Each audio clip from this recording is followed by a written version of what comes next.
Welcome everyone to my YouTube channel. I am Sumit sir and I hope you are all doing fantastic and keeping up with your studies. Today we are diving into NCERT class 10th political science starting with chapter first power sharing. Students, आज अपन NCERT class 10th जो है उसकी SST से अपन शुरू करने जा रहे हैं। और SST आपको पता है बोर्ड्स में जो 6 सब्जेक्ट है अपने, उनमें से एक बहुत ही इंपॉर्टेंट सब्जेक्ट जो है वो एसएसटी बन करके निकलता है।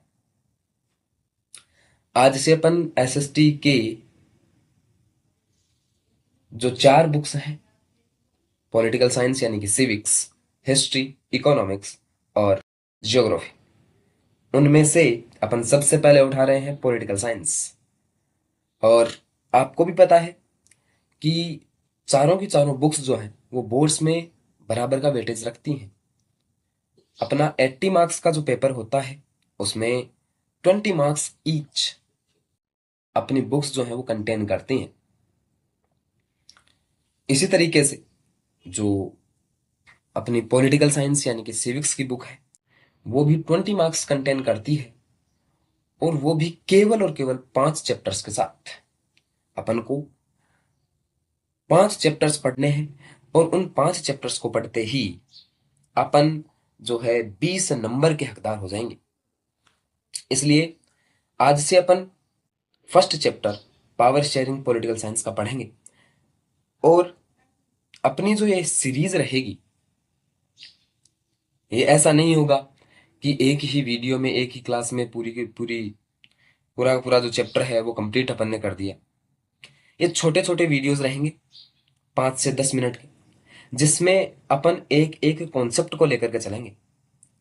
और हर एक क्लास में अपन कम से कम एक कॉन्सेप्ट क्लियर करेंगे, और वो कॉन्सेप्ट अपने जैसे ही क्लियर होता है उसके बाद अपन नेक्स्ट क्लास में नेक्स्ट टॉपिक या नेक्स्ट कंसेप्ट पर चलेंगे।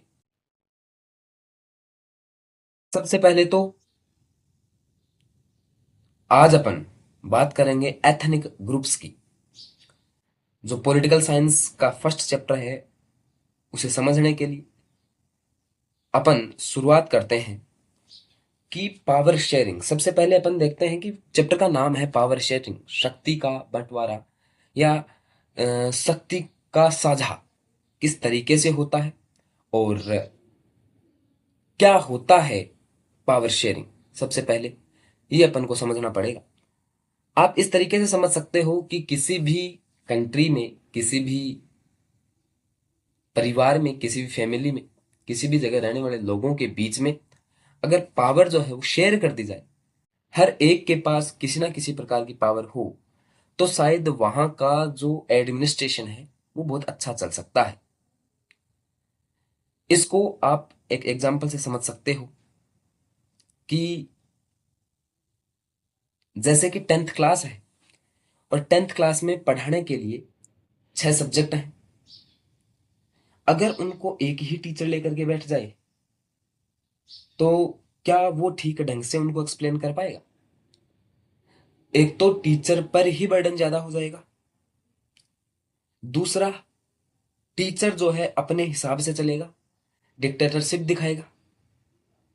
वहीं अगर 6 के 6 सब्जेक्ट जो हैं उनको पढ़ाने की पावर जो है वो अगर अलग अलग टीचर्स में डिवाइड कर दी जाए और उनको सुपरवाइज करने के लिए प्रिंसिपल जैसा एक इंस्टीट्यूट बना दिया जाए, तो फिर ये काम ठीक ढंग से हो पाएगा और रिजल्ट भी बहुत बढ़िया आएगा। इस तरीके से आप इस चीज को पावर शेयरिंग को समझ सकते हो।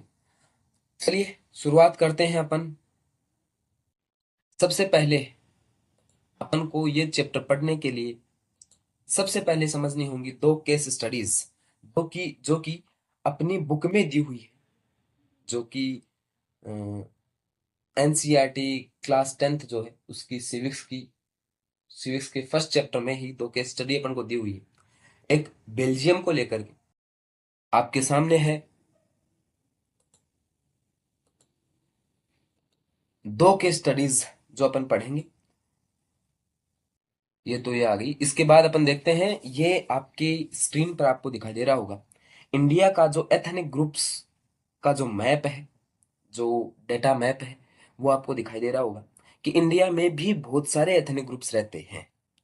लेकिन उसके बावजूद भी अपने यहाँ ऐसा नहीं है कि मेजोरिटी में जो एथनिक ग्रुप है उसको ही अपन ने पावर दे रखी है।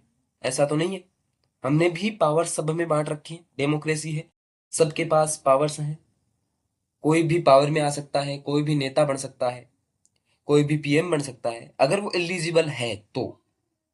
ठीक है। और उसके अलावा चुनाव होते हैं, इलेक्शन होते हैं, जिनके माध्यम से अपने देश का रूलर चुन करके आता है।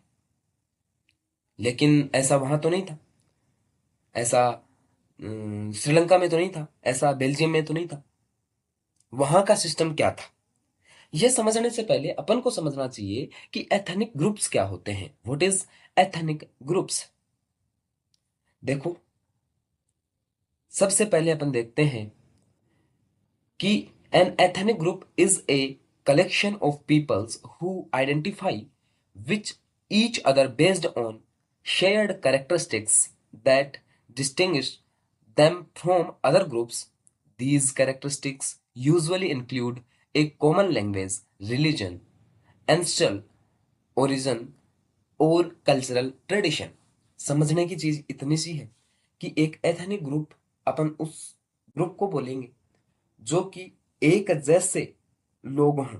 सीधा सा समझो कि उनकी एक जैसी ही लैंग्वेज हो, एक कॉमन लैंग्वेज हो, एक जैसा ही पहनावा हो, एक ही धर्म हो, एक ही रिलीजन हो, मतलब कि, और एक जैसा ही खान पान हो। उनके उत्पत्ति का, ओरिजिन का जो सोर्स है वो भी सेम हो, उनकी कल्चर भी सेम हो, उनके ट्रेडिशन भी सेम हो, उनके फेस्टिवल्स भी सेम हो। ये सब जो इतनी सारी जो कॉमन चीजें हैं, जब वो कैरेक्टरिस्टिक्स, इतने कॉमन कैरेक्टरिस्टिक्स जो हैं वो एक साथ शेयर करते हैं, वो लोग मिलकर के ही एक एथनिक ग्रुप बनाते हैं। जैसे कि आप समझ सकते हो कि पंजाब एक रीजन है, अपने ही इंडिया का एक स्टेट है, जिसमें लगभग सभी लोग जो हैं वो सिख रिलीजन को फॉलो करते हैं। सिख रिलीजन को फॉलो करने के साथ साथ उनकी लैंग्वेज पंजाबी, गुरुमुखी लिपि की, गुरुमुखी स्क्रिप्ट की, पंजाबी लैंग्वेज उनकी है। इसके बाद उनका पहनावा आप देख सकते हो एक जैसा है सबका। उनका जो कल्चरल ट्रेडिशन है वो भी एक जैसा है, उनकी लैंग्वेज भी एक जैसी है। ये सब मिल करके ही उसको एक एथनिक ग्रुप, इंडिया का एक स्पेसिफिक एथनिक ग्रुप बना देते हैं, जिसको अपन यूं बोल सकते हैं कि पंजाबी एथनिक ग्रुप है। जिनको अपन दूर से ही देख करके पहचान लेते हैं कि हाँ भाई साहब, ये तो पंजाबी आ रहे हैं। ठीक है। किसी साउथ इंडियन के बॉडी के स्ट्रक्चर को अपन देख के पहचान लेते हैं कि हाँ, ये साउथ इंडियन है। किसी राजस्थानी के सिर पर पगड़ी अगर किसी व्यक्ति के सिर पर अपन देखें तो अपन पहचान लेते हैं कि ये राजस्थानी है। तो ये सब कैसे हो पा रहा है? क्योंकि अपन को पता है कि ये एक स्पेसिफिक एथनिक ग्रुप की पहचान है, ये आइडेंटिफिकेशन है, ये आइडेंटिटी है किसी एक स्पेसिफिक ग्रुप की। इसको अपन क्या बोलेंगे? एथनिक ग्रुप अपन बोलेंगे। Initially it is a social category based on the idea of shared roots. कुल मिलाकर के इतनी सी बात है कि ये जो एथनिक ग्रुप्स वाला आइडिया है, ये एक सोशल कैटेगरी होती है जो कि अपना जो पूरा का पूरा कल्चर है उसको एक दूसरे के साथ शेयर करने का सिस्टम इसके अंदर होता है। अपन अगर एथनिक ग्रुप्स की जो की फीचर्स हैं उनको देखें तो समझ सकते हैं कि शेयर्ड हिस्ट्री, इन लोगों की हिस्ट्री जो है वो एक जैसी होगी, ओरिजिन इनका एक जगह से होगा, ये लोग एक ही हिस्ट्री से बिलोंग कर रहे होंगे। अगर अपन इंडिया की बात करें, राजस्थान की बात करें, तो राजस्थान के अंदर अपन लोग एक ही हिस्ट्री से बिलोंग करते हैं। महाराणा प्रताप को पढ़ते हैं, महाराणा सांगा को पढ़ते हैं। और यूं कहें कि अगर अपन हिंदू धर्म की बात करें तो हिंदू धर्म में अपन एक ही हिस्ट्री से बिलोंग करते हैं।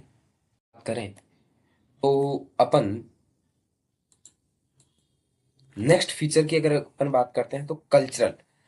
आप देखोगे कि अपना जो कल्चर है वो भी सेम है, अपने जो फेस्टिवल्स हैं वो भी सेम है। आखा तीज हो गया, राजस्थानियों का तो सबसे शानदार और सबसे माना जाने वाला जो त्योहार है, जो कस्टम है, वो फेस्टिवल जो है वो आखा तीज है। ठीक है। उसके बाद अपनी ड्रेस भी सेम है, धोती कुर्ता, है ना, ये सब क्या है, अपनी ड्रेस है। उसके बाद अगर अपन फूड की बात करें, दाल बाटी चूरमा राजस्थानियों का फूड है। म्यूजिक का टेस्ट तो अपना सबसे अलग है ना। म्यूजिक के बारे में तो अपन को कोई कुछ बोल भी नहीं सकता, हाँ? भंडारा में नाचा हमारी वीर नीर है, ये केवल राजस्थान में हो सकता है, कहीं और नहीं हो सकता है। ठीक है। तो अपना कल्चर जो है वो भी सेम है, अपनी हिस्ट्री भी सेम है। इसके अलावा अगर अपन बात करें लैंग्वेज की तो अपनी लैंग्वेज भी सेम होती है। मारवाड़ी बोलते हैं अपन सभी। मैं अगर मारवाड़ी बोलता हूँ आप समझ पा रहे हो, आप अगर मारवाड़ी बोल रहे हो मैं समझ पा रहा हूँ। इसका मतलब अपनी लैंग्वेज क्या है, सेम है। अपन एक सेम मदर टंग वाले लोग हैं, यानी कि अपन एक ही जगह से आते हैं, एक ही एथनिक ग्रुप से आते हैं। इसके बाद अगर बात करें बिलीफ्स की तो अपने विश्वास भी एक ही जैसे हैं। भैरव जी महाराज, बालाजी महाराज, है ना, श्याम बाबा, अपने विश्वास है इनके अंदर। और जब इनके अंदर अपने विश्वास हैं, यानी कि अपन सेम बिलीफ वाले लोग हैं, सेम हिस्ट्री है, सेम कल्चर है, सेम लैंग्वेज है, सेम बिलीफ है, तो इसका अर्थ क्या हो गया, अपन एक ही एथनिक ग्रुप से आते हैं, सेम एथनिक ग्रुप से अपन लोग आते हैं। उम्मीद है कि एथनिक ग्रुप का जो कंसेप्ट है वो आपको ठीक ढंग से क्लियर हो गया होगा, बहुत अच्छे से समझ में आ गया होगा। और आज का जो वीडियो है, आज की जो क्लास है, यहीं तक अपन सीमित रखते हैं। नेक्स्ट वीडियो, नेक्स्ट क्लास जो है अपनी रहेगी बेल्जियम के ऊपर। बेल्जियम की जो केस स्टडी है उसको अपन नेक्स्ट क्लास में पढ़ेंगे और ठीक ढंग से पढ़ेंगे। ठीक है। इसके बाद अपन जो है श्रीलंका के बारे में पढ़ेंगे, फिर इनका कंपैरिजन करेंगे और उसके बाद अपन बातचीत करेंगे अपने कुछ क्वेश्चंस पर। और उससे पहले जो पावर शेयरिंग के जो मॉडल्स हैं उनको भी अपन पढ़ेंगे। और इस तरीके से अपन इस चैप्टर को पूरा करेंगे और शायद एक एक वीडियो में एक एक कंसेप्ट अगर अपन पढ़ते हैं तो बहुत अच्छे से अपन क्लियर कर पाएंगे, समझ पाएंगे।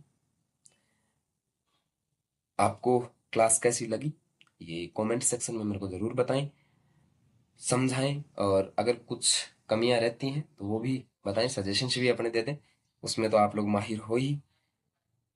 और इसके अतिरिक्त आपको अगर कोई कंसेप्ट समझ में नहीं आया है, कोई चीज़ समझ नहीं आई है, तो आप कमेंट में मेरे को ज़रूर बताएं, मैं उसका सॉल्यूशन करने का ट्राई पूरा करूँगा। वीडियो अच्छी लगी हो, क्लास अच्छी लगी हो तो लाइक भी करो और अपने दोस्तों के साथ शेयर करो जो कि 10th क्लास में हैं, उनको भी इस चीज़ का फ़ायदा ठीक ढंग से मिल सके। और चैनल को सब्सक्राइब कर लो ताकि आगे आने वाली हर वीडियो की नोटिफिकेशन आपको सबसे पहले मिल सके। थैंक यू वेरी मच मेरे साथ जुड़ने के लिए। और